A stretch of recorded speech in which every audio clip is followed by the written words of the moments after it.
Olá, amigos do YouTube, amigos do Facebook.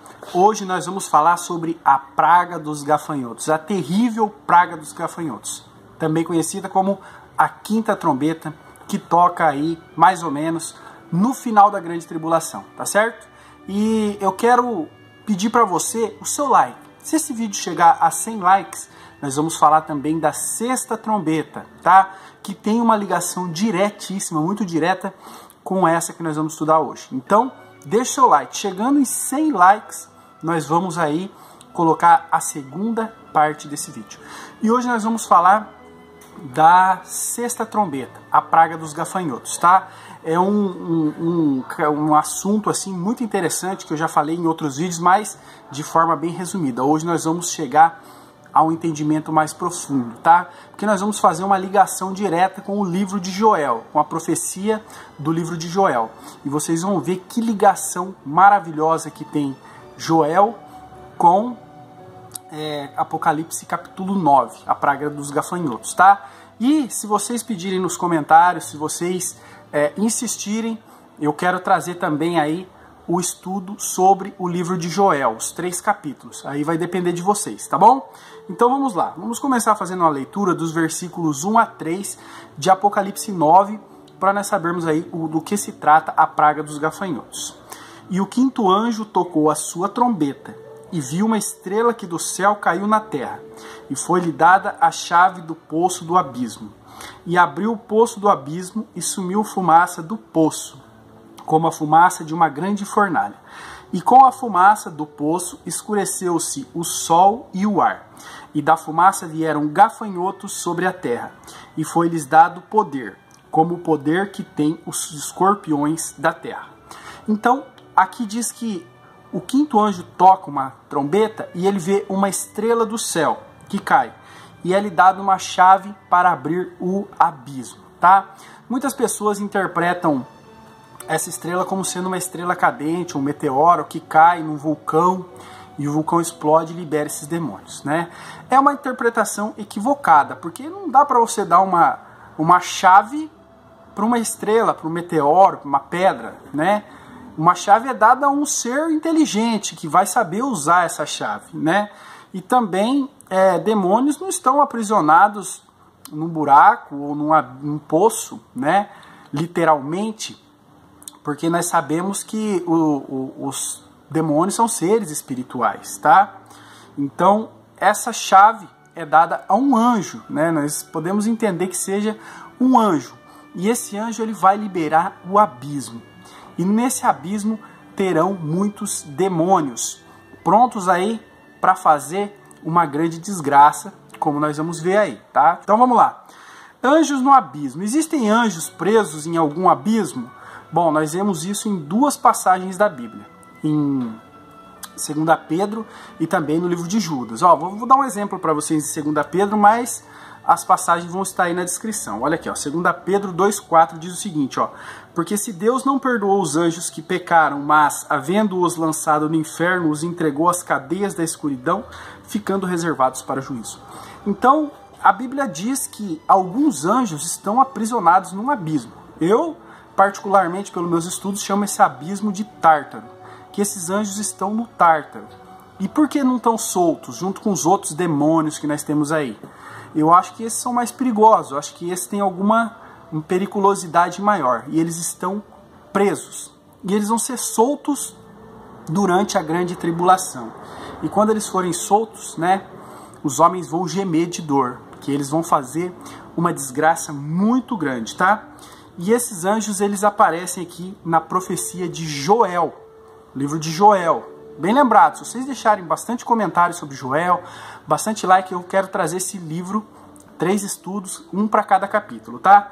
E na profecia de Joel, ele fala de uma grande invasão de gafanhotos, né? Como nós vimos aqui, né? Que saíram gafanhotos no versículo 3, e da fumaça vieram gafanhotos sobre a terra. E Joel, ele fala de uma invasão de gafanhotos. Vamos ler aqui, ó. Joel, livro de Joel, no capítulo 1, vamos ler dos versículos 1 a 4, vamos lá. O que ficou da lagarta, o gafanhoto comeu. E o que ficou do gafanhoto, a locusta o comeu. E o que ficou da locusta, o pulgão o comeu. Despertai-vos, bêbados, e chorai, gemei, todos os que bebeis vinho, por causa do mosto, porque é tirado da vossa boca. Porque subiu contra mim a terra uma nação poderosa e sem número, e os seus dentes são dentes de leão, e tem queixadas de um leão velho. Fez da minha vide uma assolação, e tirou a casca da minha figueira, despiu-a toda, e a lançou por terra, e os seus sarmentos se embranqueceram. Então Joel ele fala de uma terrível praga de gafanhotos que atingiu aí Jerusalém, o reino do sul, o reino de Judá. E realmente nós não vemos aí indícios bíblicos do cumprimento dessa profecia, tá? Joel fala aqui de gafanhotos literais, insetos mesmo. E não vemos na Bíblia o cumprimento dessa profecia. Nós podemos deduzir que essa profecia, literalmente aí, de insetos mesmo, se cumpriu no ano de 1915. 1915, existem relatos históricos, vou deixar aí um link na descrição para você entender melhor sobre esse acontecido, mas existe um relato histórico de uma nuvem de gafanhotos que tinham ali um raio de 6 quilômetros, tá, de diâmetro, e 30 metros de espessura. Diz que quando passou, pessoas que presenciaram disseram que ela fez até sombra, chegou a escurecer o dia de tantos insetos. Diz que ela trazia com ela uma chuva de excremento de gafanhoto terrível, e onde ela passava, ela devorava e destruía. E houve fome naquela época, uma grande destruição em grande parte da Palestina. Então, realmente, essa profecia de Joel, ela se cumpriu. Mas você analisando essa profecia, nós vemos que nem tudo dessa profecia se cumpriu. Nem tudo. É por isso que é importante a gente estudar Joel, para a gente ver que existem partes da profecia de Joel que vão se cumprir e que se cumprem aí nessa praga de gafanhotos aqui da quinta trombeta. É muito interessante e é muito importante a gente ligar essas passagens, esses assuntos, para vocês terem ideia de como será terrível, tá? E realmente também nós podemos constatar que os gafanhotos da profecia de Joel, eles são gafanhotos literais, realmente insetos, tá bom? Mas esses da grande tribulação, né, que são descritos como gafanhotos, não são insetos, não são literais, tá? Eles, na verdade, são demônios, tá? Porque na profecia de Joel, Deus fala, através dessa profecia, que não usaria mais de gafanhotos, de insetos, para castigar o povo. Olha aqui, ó. Joel capítulo 2, versículo 2. Olha aqui, ó. Dia de trevas e de escuridão, dia de nuvens e densas trevas, como a alva espalhada sobre os montes. Povo grande e poderoso, qual nunca houve desde o tempo antigo.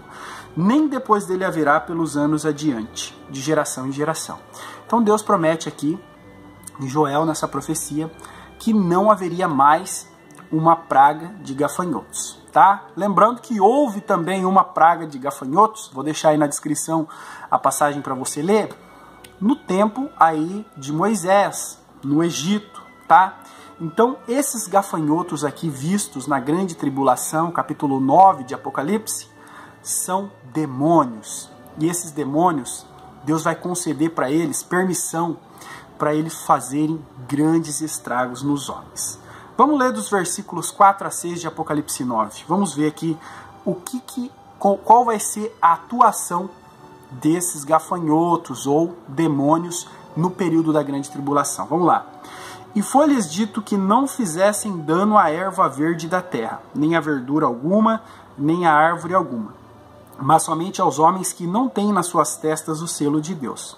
E foi-lhes permitido, não que os matassem, mas que por 5 meses os atormentassem, e o seu tormento era semelhante ao tormento do escorpião, quando fere o homem. E naqueles dias os homens buscarão a morte, e não a acharão, e desejarão morrer, e a morte fugirá deles. Olha só, são gafanhotos, tá? Mas que eles têm ferrões como de escorpiões, certo? Eu não sei qual é a dor de uma picada de escorpião, porque eu nunca levei, mas conheço pessoas que levaram e diz que é uma dor terrível e insuportável, capaz de matar uma criança. É uma dor tremenda. E esses demônios, eles vão infligir dor nas pessoas no período da tribulação como picada de escorpiões. Se você já recebeu uma picada de escorpião e está assistindo esse vídeo, deixa na descrição qual é o que se sente com uma picada de escorpião, para que as pessoas possam ter ideia de que dor é essa, tá? E só que é o seguinte, e foi-lhes permitido não que os matassem. Eles não vão matar, eles simplesmente vão fazer dor, provocar uma dor como picada de escorpião, dor terrível.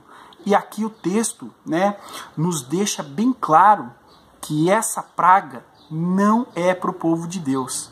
Essa praga pertence somente aí aos incrédulos, aos ímpios, tá? Aqueles que rejeitam a Deus. Porque olha aqui, ó, e foi-lhes dito que não fizessem dano à erva da terra, nem a verdura alguma, nem a árvore alguma, mas somente aos homens que não têm nas suas testas o selo de Deus. Então olha só foi permitido a eles causar dor aos que não têm a marca de Deus, o Espírito Santo, tá? Na sua vida. E esses não sofrerão a praga dos gafanhotos. Então aqui está uma prova bem evidente de que a grande tribulação não é para o povo de Israel. Não, a grande tribulação, esse tormento, né, é para eles. A ira de Deus derramada é sobre os ímpios, porque aqueles que têm o selo de Deus não serão afetados, tá certo? Então quer dizer que não importa se a igreja vai estar aqui, ela pode sofrer a perseguição e vai sofrer a perseguição do anticristo, mas as pragas que serão derramadas são somente para os ímpios, tá? Então não precisa ter medo de passar pela grande tribulação, tá? E como eu sempre digo, a igreja passará pela grande tribulação, mas nós seremos protegidos, tá? E o castigo é só para os inimigos do povo de Deus. Joel 3, 1-2 fala isso, olha aqui, ó. Porque eis que naqueles dias e naquele tempo em que removerei o cativeiro de Judá e de Jerusalém, congregarei todas as nações e as farei descer ao vale de Josafá. E ali com elas entrarei em juízo, por causa do meu povo e da minha herança, Israel, a quem espalharam entre as nações e repartiram a minha terra. Então, esses terríveis gafanhotos, esses terríveis demônios, que vão infligir grandes dores nos homens dessa época, eles não atacarão o povo de Deus. Nem a casa de Israel, que estará na grande tribulação, nem a igreja de Cristo, tá bom? Então não precisamos temê-los, mas precisamos anunciar o que eles farão, porque eles serão terríveis. E ai daqueles que estiverem aqui e não tiverem feito seu concerto com Cristo, não tiverem se arrependido dos seus pecados e aceitado como Cristo como Senhor e Salvador de suas vidas, porque sofrerão terríveis tormentos, tá certo? Versículos 7-10, vamos ler aqui, ó. E o parecer dos gafanhotos era semelhante ao de cavalos aparelhados para a guerra, e sobre as suas cabeças havia uma coroa semelhantes ao ouro, e os seus rostos eram como o rosto de homens, e tinham cabelos como cabelos de mulheres, e os seus dentes eram como de leões, e tinham couraças como couraças de ferro, e o ruído das suas asas era como o ruído de carros, quando muitos cavalos correm ao combate. E tinham caudas semelhantes às dos escorpiões, e aguilhões nas suas caudas, e o seu poder era para danificar os homens por 5 meses. Um exército terrível. É um exército de demônios. E se vocês deixarem 100 likes, nós vamos falar desse exército. Esse exército tem até um número de soldados, 200 milhões. Se quiser saber, deixa o like. Você tem um like para dar, mas você pode compartilhar nas suas redes sociais e mais pessoas, tá? E eu trago a segunda parte dizendo que exército é esse. Mas vamos dar uma palhinha. Joel capítulo 2, 4-6, fala sobre esse exército. Olha aqui, ó. A sua aparência é como a de cavalos, e como cavaleiros assim correm. Como o estrondo de carros irão saltando sobre os cumos dos montes, como o ruído da chama de fogo que consome a pragana. Como um poderoso posto em ordem para o combate. Diante dele temerão os povos, todos os rostos se tornarão enegrecidos. Então realmente aí é um exército terrível, um exército muito poderoso, tá? Que causará dores terríveis, né? E diz aqui que os homens dessa época buscarão a morte, mas não a acharão, desejarão morrer, tá? É importante a gente se situar onde nós estamos aqui, né, no período da Grande Tribulação. Tribulação é o período literal de 7 anos, tá certo? E nós vemos aqui os 7 selos indicando todos os acontecimentos. Primeiro selo, o cavalo branco, o anticristo se manifesta. Segundo selo, o cavalo vermelho. Por um governo mentiroso, o cavalo branco representando uma falsa paz, depois de 3 anos e meio, ele se revela, começa a guerra. Segundo selo. Terceiro selo, a guerra traz o que? Fome. O homem parou de trabalhar para guerrear e veio a fome. Depois da fome, peste. O homem debilitado pela guerra, peste. O quinto selo, e esse aqui é o conhecido como cavalo verde. O quinto selo, os santos clamam por justiça. No sexto selo, Jesus volta, tá? Sétimo selo, o anúncio das trombetas. Então, a sétima trombeta, ela anuncia a volta de Cristo. Então, se o sexto selo e a sétima trombeta anunciam o mesmo acontecimento, então as trombetas tocam daqui para trás, tá certo? Então, você vê que tem uma conexão muito firme entre as 7 trombetas e os 7 selos, tá? As 3 primeiras trombetas são a primeira, saraiva e granizo de fogo, uma grande pedra cai nos oceanos, tá? E destrói as navegações, tá? E também a estrela absinto contamina as águas. Então nós vemos que chuva de granizo e fogo queima a vegetação, destrói o mar se transforma em sangue, e uma estrela contamina as águas aí potáveis. Nós vemos que tudo isso é um acontecimento que é ligado com fome, com guerra. Isso acontece, acredito eu, durante a guerra e fome. Já da quarta à sexta trombeta nós vemos aqui, ó, ferida a terça parte do sol e da lua, tá? Escurecimento dos astros cósmicos, tá bom? Praga de gafanhotos e o exército de 200 milhões de soldados que nós vamos ver no próximo estudo. Então, essas 3 aqui, trombetas, elas estão ligadas com o cavalo verde, né, o quarto cavalo, que é a peste, e também parece que é uma resposta ao clamor dos santos. Então, a praga do gafanhoto, também a praga do exército de 200 milhões, ela está ligada ao último cavalo, que traz peste, que a fome o seguia, que traz mortandade, e parece que é uma resposta de Deus ao clamor dos santos. O sol se escurece, a lua não dá seu brilho, os gafanhotos causam esse mal terrível que nós vemos, e o exército de 200 milhões de soldados ceifa muitas vidas. Então é muito importante sabermos disso, e no próximo estudo nós vamos apurar ainda mais. E versículo 11 e 12 para encerrar esse estudo. Olha aqui, ó. E tinham sobre si rei, o anjo do abismo. Em hebreu, o seu nome era Abaddon, e em grego, Apolion, pois é já um ai. E eis que depois disso vem ainda 2 ais. Então nós vemos aqui que esses gafanhotos tinham reis. Mais uma prova de que não são insetos literais. Porque em Provérbios 30, 27 diz o seguinte, ó. Os gafanhotos não têm rei, e contudo todos saem e em bando se repartem. Dizem que os gafanhotos não têm rei. E aqui o versículo 11 diz que esses tinham reis. Então não são insetos, são demônios, possuindo um exército, com a intenção de causar muita dor, sofrimento. Imaginem que terrível vai ser, tá? E o que é Abaddon e Apolion, tá? São o mesmo nome, um em hebreu, o outro em grego. O que significa? É um termo hebraico que tem o significado de destruição ou destruidor. Os destruidores. E para encerrar aqui, versículo 12, passado já é um ai, eis que depois disso vem ainda 2 ais. Nós falamos desse ai. Eu quero falar do segundo ai, então eu peço a sua colaboração. Muito obrigado e não esquece de compartilhar esse vídeo e deixa o like aí. Obrigado.